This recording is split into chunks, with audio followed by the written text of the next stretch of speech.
نحمده ونصلي ونسلم على رسوله الكريم أما بعد أعوذ بالله من الشيطان الرجيم بسم الله الرحمن الرحيم إن الله لا يستحيي أن يضرب مثلا ما بعوضة فما فوقها فأما الذين آمنوا فيعلمون أنه الحق من ربهم وأما الذين كفروا فيقولون ماذا أراد الله بهذا مثلا يضل به كثيرا ويهدي به كثيرا وما يضل به إلا الفاسقين صدق الله مولانا العظيم مولاي صل وسلم دائما أبدا على حبيبك خير الخلق كلهم. سورة البقرہ کی آیت نمبر 26 آپ کے سامنے تلاوت کی ہے. اس میں اللہ تبارک و تعالی ارشاد فرماتے ہیں ان اللہ بے شک اللہ تعالی لا یستحیی اس بات سے نہیں شرماتا ان یضرب مثلا کہ کوئی بھی مثال بیان کرے مثلا ما بعودتا فما فوقها کہ کوئی بھی مثال وہ ذات بیان کرے مچھر کی ہو یا اس سے بھی بڑی ہوئی کسی چیز کی. فَأَمَّا الَّذِينَ آمَنُوا سو وہ لوگ جو ایمان لائے ہیں فَيَعْلَمُونَ وہ جانتے ہیں أَنَّهُ الْحَقُّ مِنْ رَبِّهِمْ کہ بلا شبہ یہ مثال حق ہے ان کے پروردگار کی طرف سے. وَأَمَّا الَّذِينَ كَفَرُوا اور رہے وہ لوگ جنہوں نے کفر اختیار کیا فَيَقُولُونَ سو وہ کہتے ہیں ماذا اراد اللہ بہذا مثلا کہ اس قسم کی مثال سے اللہ تعالی نے کیا ارادہ فرمایا ہے. یضل بہ کثیرا اس کے ذریعے اللہ تعالی بہت سو کو گمراہ کرتے ہیں. ویہدی بہ کثیرا اور اس کے ذریعے بہت سو کو ہدایت دیتے ہیں. وما یضل بہ اور اس کے ذریعے نہیں گمراہ کرتے الا الفاسقین مگر فرما برداری سے نکل جانے والوں کو. کفار قرآن پاک سے متعلق یہ اعتراض پیش کرتے تھے کہ اس میں بعض چھوٹی چھوٹی اور حقیر چیزوں کا ذکر ہے جو اللہ تعالیٰ کے کلام کے شایان شان نہیں. کہیں مکھی کا ذکر ہے اور کہیں مکڑی کا، حالانکہ اللہ تبارک و تعالیٰ بادشاہوں کا بادشاہ ہے. اس کا کلام بھی بہت اعلیٰ باتوں پر مشتمل ہونا چاہیے کیونکہ یہ ایک عام محاورہ ہے کلام الملوک ملوک الکلام، یعنی بادشاہوں کا کلام کلاموں کا بادشاہ ہوتا ہے. جس طرح اللہ تبارک و تعالیٰ کی ذات بلند و برتر ہے اسی طرح اس کا کلام بھی اعلیٰ و ارفع ہونا چاہیے.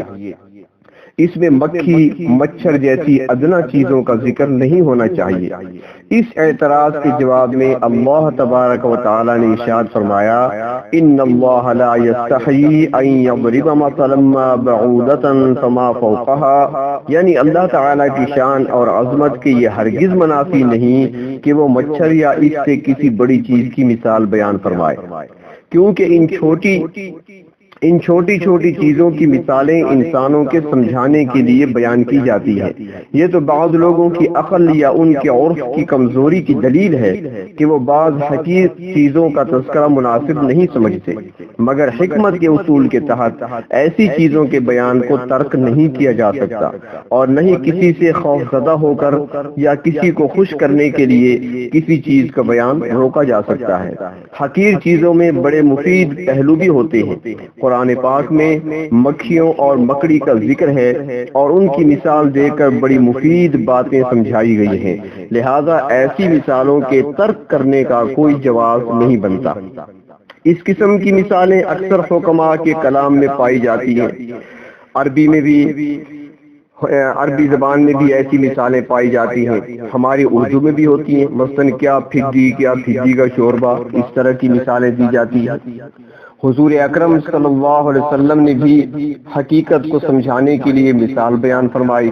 مسند احمد، ابن ماجہ اور ترمذی شریف میں یہ الفاظ موجود ہیں کہ اللہ کے رسول صلی اللہ علیہ وسلم نے ارشاد فرمایا اگر اللہ تعالیٰ کے ہاں دنیا کی قدر و قیمت ایک مچھر کے پر کے برابر ہوتی تو کسی کافر کو ایک گھونٹ پانی کبھی بھی عطا نہ فرماتے، کیونکہ وہ خدا تعالیٰ کا نافرمان ہے۔ یہ مچھر کی مثال آپ نے اس لیے بیان فرمائی کہ ساری دنیا کی قیمت اللہ تعالیٰ کے نزدیک اتنی بھی نہیں جتنی مچھر کے ایک پر کی ہوتی ہے، اسی لیے تو کفار اس دنیا میں آرام و عیش کی زندگی بسر کرتے ہیں کہ اللہ تعالیٰ کے نزدیک یہ کچھ نہیں۔ آخرت میں جب ان کا حساب و کتاب پیش ہوگا تو سخت سزا میں مبتلا ہوں گے۔ اللہ رب العزت اس دن کی سزاؤں سے ہمیں محفوظ رکھے۔ مسلم شریف کی روایت میں آتا ہے کہ ام سلیم رضی اللہ تعالی عنہا نے حضور اکرم صلی اللہ علیہ وسلم سے مسئلہ دریافت فرمایا اور تمہید کے طور پر عرض کیا ان اللہ لا یستحیی من الحق، یعنی اللہ تعالیٰ تو حق بات سے نہیں شرماتے، میں آپ سے مسئلہ دریافت کرنا چاہتی ہوں۔ اور مسئلہ کیا تھا؟ انہوں نے پوچھا یا رسول اللہ صلی اللہ علیہ وسلم کیا عورت کو بھی بدخوابی ہو جائے تو اس پر غسل واجب ہوتا ہے یا نہیں؟ تو حضور علیہ الصلوۃ والسلام نے ارشاد فرمایا نعم یا ام سلیم، ہاں اے ام سلیم، عورت پر بھی غسل واجب ہوتا ہے، جس طرح مرد کو احتلام ہوتا ہے اسی طرح عورت کو بھی بدخوابی ہوتی ہے، تو ایسے موقعوں پر اس پر بھی غسل واجب ہو جاتا ہے۔ تو بتایا یعنی کہ الفاظ حدیث شریف میں جو عرض کرنا تھا تو حدیث شریف میں بھی آتی ہیں کہ حضرت سلیم نے پہلے یہی کہا کہ اللہ تعالیٰ حق بات کو ظاہر کرنے سے نہیں شرماتا۔ حیا کسے کہتے ہیں؟ حیا کے بارے میں علماء نے لکھا ہے کہ حیا انسان کی اس انکساری کو کہتی ہیں جس کی وجہ سے وہ کوئی شخص قبیح امور سے، بری باتوں سے باز آ جاتا ہے۔ حیا انسانوں سے بھی ہوتی ہے اور خدا تعالی سے بھی ہوتی ہے، اسی لیے جب کوئی شخص برائی کا ارادہ کرتا ہے تو وہ چھپ کر کرتا ہے، کیونکہ اسے انسانوں سے حیا آتی ہے کہ اگر وہ دیکھ لیں گے تو کیا ہوگا۔ پروردگار عالم اگرچہ نظر نہیں آتا، مگر جب یہ یقین ہو جائے کہ اس کی نظر سے کوئی فعل، کوئی کام ہمارا پوشیدہ نہیں ہے، تو پھر ذرہ بھر بھی خوف خدا رکھنے والا شخص کسی گناہ کا ارتکاب نہیں کر سکتا، بلکہ اس وقت وہ اپنے پروردگار سے حیا کرے گا اگرچہ کوئی دوسرا انسان اس کو نہ دیکھ رہا ہو۔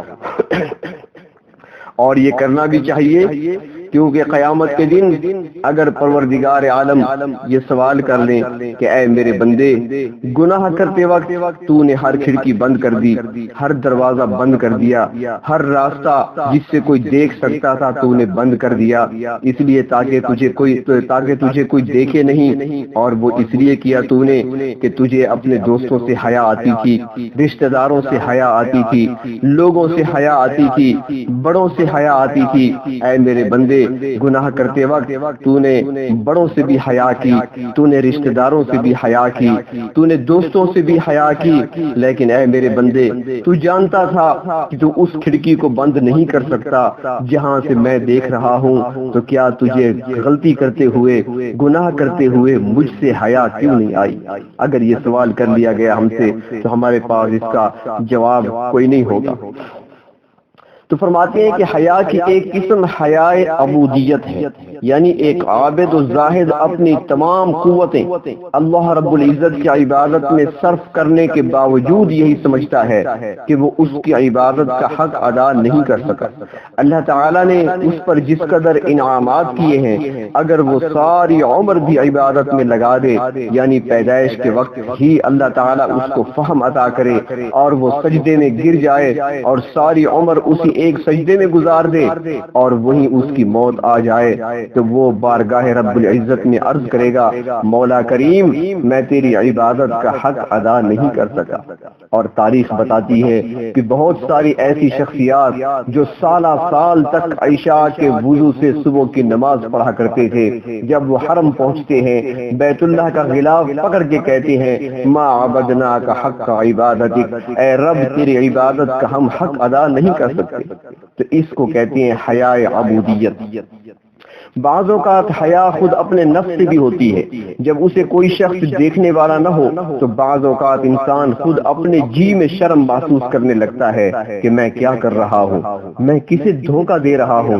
اس حیا کو نفس کی حیا کہا جاتا ہے۔ حیا کی ایک قسم حیا کرم ہے۔